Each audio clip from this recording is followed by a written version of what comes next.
ബംഗളൂരുവിൽ ഭാര്യയും ഭർത്താവും തമ്മിലുണ്ടായ ചെറിയൊരു തർക്കം ദാരുണമായ കൊലപാതകത്തിലും ആത്മഹത്യയിലും കലാശിച്ചു. സിവിൽ എഞ്ചിനീയറായ സുമന്ത് ജെയിൻ, ഭാര്യയും സോഫ്റ്റ്വെയർ എഞ്ചിനീയറുമായ പത്മാവതി എന്നിവരെയാണ് രാജഗോപാൽ നഗർ പോലീസ് സ്റ്റേഷൻ പരിധിയിലെ വാടക വീട്ടിൽ മരിച്ച നിലയിൽ കണ്ടെത്തിയത്.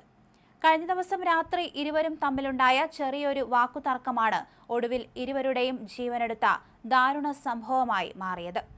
പോലീസ് നൽകുന്ന വിവരമനുസരിച്ച് ബുധനാഴ്ച രാത്രി ദമ്പതികൾ തമ്മിൽ വാക്കുതർക്കമുണ്ടാവുകയും അത് പെട്ടെന്ന് അക്രമത്തിലേക്ക് വഴിമാറുകയും ചെയ്തു. തർക്കത്തിനിടയിൽ കലിപൂണ്ട സുമന്ത് പത്മാവതിയുടെ മുഖത്തടിക്കുകയും തുടർന്ന് തലയിണ ഉപയോഗിച്ച് ശ്വാസം മുട്ടിക്കുകയും ചെയ്തു.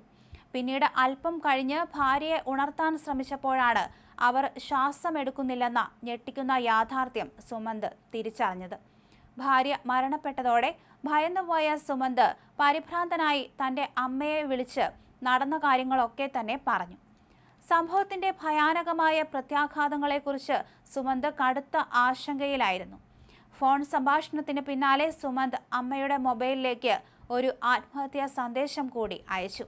ഈ സന്ദേശം കണ്ടതോടെ പരിഭ്രാന്തയായ അമ്മ ഉടൻ തന്നെ സുമന്തും പത്മാവതിയും താമസിച്ചിരുന്ന വീടിന്റെ ഉടമസ്ഥനെ വിവരമറിയിച്ചു.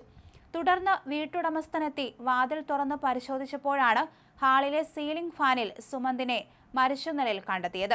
മുറിക്കുള്ളിൽ പത്മാവതിയും മരിച്ചുകിടപ്പുണ്ടായിരുന്നു. വിവരമറിഞ്ഞ രാജഗോപാൽ നഗർ പോലീസ് സ്ഥലത്തെത്തി മേൽ നടപടികളും ഇൻക്വസ്റ്റും പൂർത്തിയാക്കി കേസ് രജിസ്റ്റർ ചെയ്തു. സുമന്തും പത്മാവതിയും തമ്മിൽ പെട്ടെന്ന് വഴക്കുണ്ടാകാനുണ്ടായ കാരണം എന്താണെന്നും പത്മാവതിയുടെ മരണത്തിന്റെ കൃത്യമായ കാരണം എന്താണെന്നും പോലീസ് അന്വേഷിച്ചു വരികയാണ്.